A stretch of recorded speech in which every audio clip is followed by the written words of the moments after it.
Fertility یا قوت افزائی سے متعلق قومی خاندانی صحت کی ایک رپورٹ سامنے آئی ہے، جس میں گزشتہ برسوں کا موازنہ کرتے ہوئے یہ انکشاف کیا گیا ہے کہ ملک کی چند ریاستوں کو چھوڑ کر باقی ریاستوں میں فرٹیلیٹی ریٹ میں کمی آئی ہے۔ سروے کے مطابق جموں و کشمیر کو قوت افزائش کی کمی میں سر فہرست بتایا گیا ہے۔ جموں و کشمیر قوت افزائش کی کمی میں سر فہرست کیوں ہے، اس کے کیا وجوہات ہے اور اس کمی کو دور کرنے کے لیے کیا کچھ احتیاط برتنے کی ضرورت ہے، اس سب پر بات کرنے کے لیے ہمارے ساتھ اس وقت موجود ہے ڈاکٹر سید معصومہ رضوی صاحبہ۔ خوش آمدید ہے آپ کا ایٹی بھارت میں۔ السلام علیکم، آپ کا بہت بہت شکریہ ہمیں مدعو کرنے کے لیے، اس پہ بات کرنے کے لیے۔ ہمارے ناظرین کو بتائیے کہ فرٹیلیٹی یا قوت افزائش کس سے کہتے ہیں؟ دیکھیے، قوت افزائی یعنی فرٹیلیٹی ریٹ اور انفرٹیلیٹی یہ دو الگ چیزیں ہیں۔ فرٹیلیٹی ریٹ ہم اس چیز کو بولتے ہیں جس میں ہم ایک عورت کو پورے لائف سپین میں، جو اس کا ریپروڈکٹیو لائف سپین یعنی 15 سال سے لے کے 50 سال تک کی عمر کا جو عرصہ ہوتا ہے، if she lives through her life, اس میں وہ کتنے بچے پیدا کر سکتی ہے، اسے ہم فرٹیلیٹی ریٹ کہتے ہیں۔ اور انفرٹیلیٹی یہ ہوتی ہے کہ دونوں کو مکس نہ کیا جائے، کہ جب ایک کپل ہیلدی ینگ کپل اکٹھے رہتے ہیں اور کوئی کانٹرسیپٹیو تدابیر نہیں لیتے ہیں اور اس کے باوجود وہ 1 سال کے عرصے میں they are not able to achieve clinical pregnancy, اسے ہم انفرٹیلیٹی کہتے ہیں۔ اچھا ڈاکٹر صاحبہ، اگر ہم وجوہات کی بات کریں، کیا تاخیر سے شادی کرنا ہی اس کی اہم وجہ ہے، یا خان پان میں اس کا کوئی عمل دخل ہے، یا وجوہات کچھ اور ہیں؟ دیکھیے، وجوہات تو ملٹیپل ہیں کہ لیٹ میرج تو ایک اسٹیبلشڈ فیکٹ ہے کہ جو عمر بڑھتی ہے تو ایک عورت کی قوت ایک ہیلدی ایگ کو بنانے کی کم ہوتی جاتی ہے۔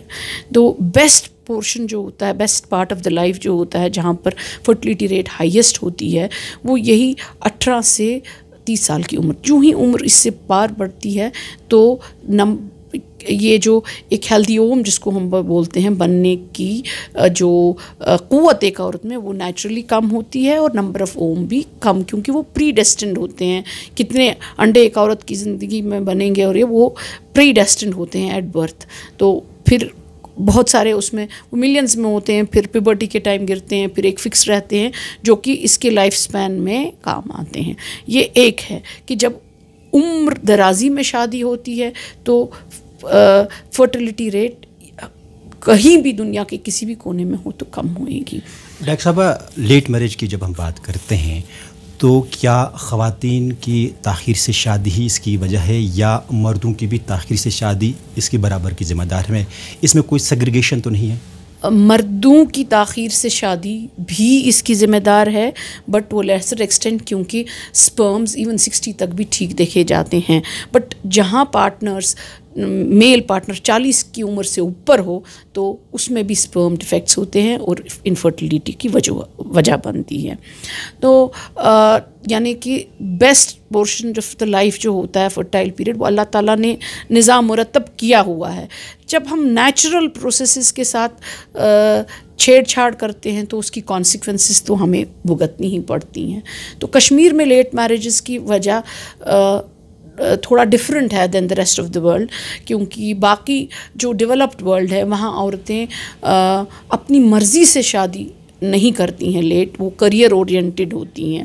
ایک بہت بڑی تعداد ان کی کریئر اورینٹیڈ ہوتی ہے جو اپنے آپ کو اسٹیبلش کرنا چاہتی ہیں، اور میرج ان کے لیے امپورٹنٹ نہیں ہوتی ہے۔ اور ہمارے یہاں جو ہے لیٹ میرجز کی وجہ ایک چھوٹا سیکشن آف دا کمیونٹی ہے جس میں کہ عورتیں کریئر اورینٹیڈ ہیں اور وہ پہلے اپنا کریئر بنانا چاہتی ہیں پھر شادی، بٹ ایک بڑی تعداد عورتوں کی وہ ہیں جن کی شادیاں نہیں ہوتی ہیں، اور وجوہات سوشل اور اکانومک ہیں جس سے ہم پچھلے 30 سال سے جھوج رہے ہیں۔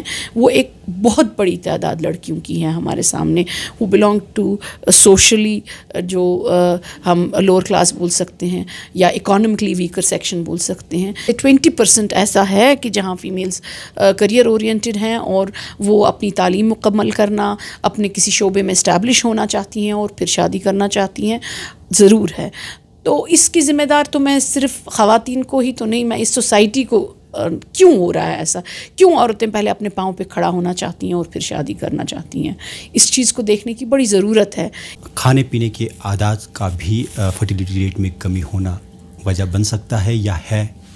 یا ہم یہ کہہ سکتے ہیں کہ انفرٹیلیٹی کی ایک بڑی وجہ ہے ہمارا جو over the years life style through out the world جو چینج ہو گیا.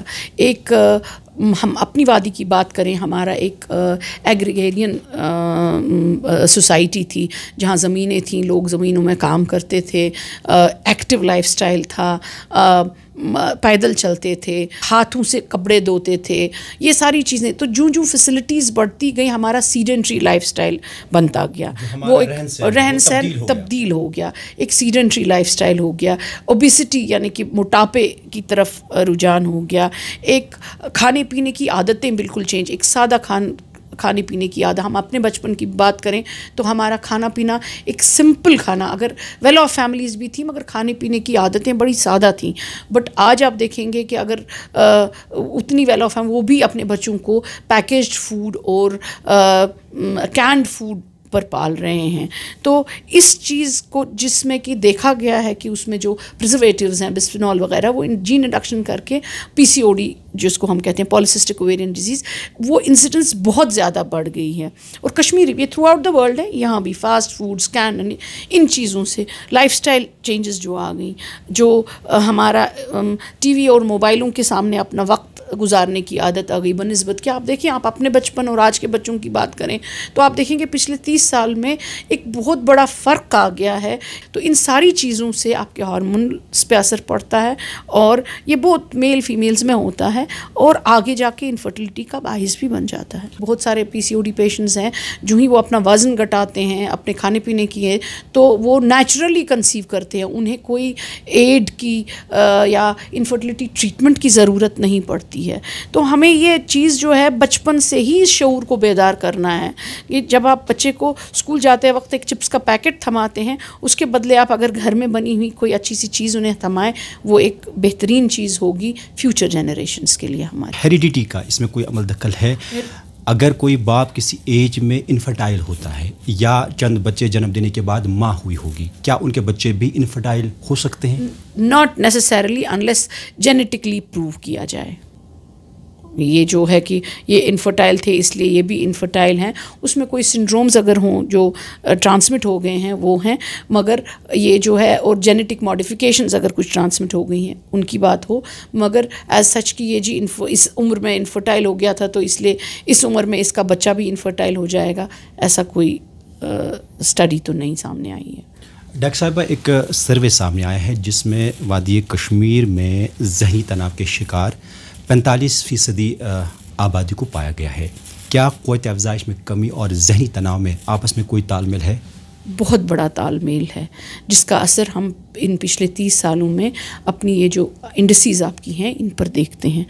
اسٹریس ایک بہت، جہاں آپ ایک کپل کو انویسٹیگیٹ کرتے ہیں اور آپ پاتے ہیں کہ 50% میں کوئی ریزن نہیں ہوتا ہے، تو ان میں ایک سٹریس ایک بہت بڑا ریزن ہوتا ہے جو کہ ہم کشمیری پچھلے اتنے سالوں سے اس سٹریس کے شکار ہیں. اور یہ ایک ڈائریکٹ ریلیشن شپ ہے جس میں کہ ہم عورت میں اوولیشن انہیبیشن کی بات کریں یا مرد میں ہم سپرمیٹوجینسس کو ڈسٹرپٹ کرنے کی بات کریں. اور یہ اتنا ہی نہیں، مگر جب ایک سٹریسڈ کپل ساتھ رہتے ہیں تو وہ ایک ریلیشن شپ بنانے میں بھی ناکام رہتے ہیں. تو وہ ایک بہت بڑا جو چیز کی موسٹ آف دا کپل سامنے لا بھی نہیں سکتے ہیں کہ اکٹھے رہ رہے ہیں، بٹ جب آپ اس ہسٹری کو اچھی طرح سے ٹٹولتے ہیں تو یہ پتہ چلتا ہے کہ وہ اسٹریس کے اتنے زیادہ شکار ہیں کہ وہ ایک ریلیشن شپ اسٹیبلش ہی نہیں کر سکتے ہیں. تو ہم یہ بتائیں کہ انہیں اوولیشن نہیں ہوتی ہے، اس کا سپرمیٹوجینسس ٹھیک نہیں ہے، وہ تو ہم نے رول آؤٹ کیا ہوتا ہے، مگر یہ ایک بہت بڑا عمل دخل اس کا ہوتا ہے. اس کے باوجود جو یہ آپ فرٹیلیٹی ریٹ کی بات کرتے ہیں، ہم ایک بہت بڑا پرسنٹیج آف ویمن جو عورتیں ہماری ہیں جو وڈوز اینڈ ہاف وڈوز ہیں، ان کو شاید ہم نظر انداز ہی کر رہے ہیں. وہ بھی ہیں کہ جو اس فرٹیلیٹی ریٹ کو کم کرنے کی وجہ بن جاتی ہیں، جن کے خاوند غائب ہیں یا جن کے خاوند فوت ہو چکے ہیں، جو بھی ریزنز ہیں، تو وہ بھی تو عورتیں ہی ہیں، وہ بھی تو ایک کنٹریبیوٹنگ فیکٹر ہے فرٹیلیٹی ریٹ کو کم کرنے کے لیے. میں ہر اپنے پیشنٹ کو یہ بولتی ہوں 2 بچے نہیں 3-4 کم سے کم ہونے چاہیے، سینگ دا انڈسیز دیٹ وی ہیو، کیونکہ یہ سب جب اتنی فرٹیلیٹی ریٹس ڈاؤن ہو جائیں گی تو یہ ایک ایکسٹنکشن کی طرف جائے گی، ہماری ایتھنیسٹی ہی ختم ہو جائے گی. IVF طریقہ کار سے جو بچے پیدا ہوتے ہیں کیا وہ بالغ ہو کر اس طرح کی بیماریوں کا شکار ہو سکتے ہیں یا وہ انفرٹائل ہو سکتے ہیں؟ بالکل ہو سکتے ہیں. وہ یہ جو اووم اور سپرمز ہیں یہ تو اسی پاپولیشن کے لیے گئے ہیں. اب یہ ڈونر ہیں یا سیم پیشنٹ سے لیے گئے ہیں تو جینیٹکلی تو سیم ہی ہیں. لائف سٹائل، انلیس ہم اپنے لائف سٹائل کو ماڈیفائی کریں، اپنے سٹریسز کو ماڈیفائی کریں، اپنے اٹھنے بیٹھنے کے طریقوں کو ماڈیفائی کریں، اپنے جو ڈیزیزز ہیں جو ہم کنٹرول کر سکتے ہیں فیکٹرز ان کو چینج کریں تو انہیں بھی انفرٹیلیٹی لاحق. یہ تو ایک ہے کہ انفرٹیلیٹی لاحق ہوگی. دوسرا چیز ہے کہ کیا وہ چاہیں گے بچے رکھنا، کیونکہ آپ دیکھیں اگر آپ اینسسٹرل کا مطلب ہے جو بھی IVF کے طریقہ کار سے پیدا ہوتے ہیں کیا ان میں فیوچر میں اس طرح کی پرابلم کا خدشہ ہو سکتا ہے؟ وہ تو ہو سکتا ہے، کیوں نہیں ہو سکتا ہے. قوت افزائش کی کمی سے بچنے یا انفرٹیلیٹی جس کو ہم کہیں گے بچاؤ کی خاطر کیا کچھ کرنے کی ضرورت ہے تاکہ جو یہ چیزیں ہیں اس کو روکا جا سکے؟ دیکھیے سب سے پہلے چیز اویئرنیس، ایجوکیشن، اور اس کے بعد آئیں گے تدابیر. پہلے ہماری سوسائٹی کو بیدار ہونا ہے. فرٹیلیٹی ریٹس جو ہیں یہ چوزن بھی ہیں نا، جہاں کپل 2 بچے رکھنا چاہتے ہیں. ہم دیکھیں اگر آپ دادی کے زمانے چلے جائیں گے تو وہاں 7-8 بچے تھے، ماں کے زمانے چلے جائیں گے تو 3، ہمارے چلے جائیں گے تو 2، آگے جو آئیں گے تو وہ کہیں گے 1 اور اس کے آگے بولیں گے چاہیے ہی نہیں. تو ایک اویئرنیس کی کہ اللہ تعالیٰ نے یہ نظام دنیا کا جو رکھا ہے یہ چلانے کے لیے انہوں نے ایک میل فیمیل جو ہے بنائے ہیں. آپ دیکھیں کہ قرآن میں بھی وضاحتاً لکھا گیا ہے کہ I have created you in twos، males and females, Hare in species کو. تو یہ کیوں ہے؟ تاکہ کائنات کو قائم رکھا جا سکے. ایک جب ہم یہ اویئر ہوں کہ بھائی اب ہمارے یہ نہیں تو ہمارا تو ایکسٹنکشن ہو جائے گا، ہماری تو میں اپنی بات کروں کشمیریت ہی ختم ہو جائے گی جب کشمیری بچے ہی پیدا نہیں ہوں گے. دیٹ مینس پہلے اویئرنیس ہے کہ کیا جو اسمال فیملی نارمس ہیں یہ ہمارے لیے سے. اب دیکھیے چین میں ایک زمانہ تھا وہاں ایک ہی بچہ رکھا، اب وہ ان کو انکریج کر رہے ہیں، انسینٹیوز دے رہے ہیں کہ نہیں جی دوسرا بچہ بھی رکھ لیجئے. تو یہ اسمال فیملی نارمس ہیں یہ پالیسی ڈریون ہیں تھرو آؤٹ دا ورلڈ، جہاں جہاں پر بھی اسمال فیملی نارمس کو اڈاپٹ کیا گیا ہے اور یہاں بھی اڈاپٹ کیا گیا ہے. پہلی چیز تو یہ ہے اویئرنیس. دوسرا ہے ایجوکیٹنگ کہ یہ جو برڈن آف انفرٹیلیٹی ہے یہ کن چیزوں سے بڑھ رہا ہے، پریونٹیبل چیزوں سے، انہیں ہمیں سرے سے ہی کم کرنا ہے. یہ جو ہمارا جنک جس سے ہمیں PCOD برڈن بڑھ جاتا ہے اتنا زیادہ، package food, this is not good for anybody. اس سے ڈائبٹیز کا برڈن بھی بڑھتا ہے، ان چیزوں بیماریوں کا بھی. Then life style, sedentary life style, بیٹھے رہو، جو ایکٹیویٹی لیولز کم ہو گئیں. پھر جو پریونٹیبل انفیکشنز جن کو ہم روک سکتے ہیں جس کی وجہ سے ٹیوبس جو ہیں بند ہو جاتے ہیں اور انفرٹیلیٹی کی ریٹ بڑھ سکتی ہے، اس کی طرف جو دھیان دینا ہے. جو مینسٹرل ہائیجین ہے، جو ہمارے ڈاؤن ٹروڈن سوشلی بیکورڈ علاقے ہیں وہاں پر اس اویئرنیس کو جنریٹ کریں. یہ کتنا ضروری ہے کہ مینسٹرل ہائیجین کو مینٹین کرنا، پرسنل ہائیجین رکھنا، صاف صفائی رکھنا. ان سے کیا بیماریاں ہو سکتی ہیں، ان بیماریوں سے آگے چل کے کیا پرابلمس ہو سکتی ہیں. تو یہ دیٹ مینس اویئرنیس، ایجوکیشن پہلی چیز ہے. پھر ٹریٹمنٹ اگر ہم پریشانی آنے سے پہلے ہی روک دیں تو وہ بہتر ہوگا رادر دین پریشانی آ کے اس کا حل ڈھونڈنے سے. فرٹیلیٹی میں کمی ہونے کے کیا وجوہات ہے اور تدابیر کیا کرنے چاہیے، اس پر آپ نے ETV بھارت کو اپنا قیمتی وقت دیا. آپ کا بے حد شکریہ. آپ کا بہت بہت شکریہ.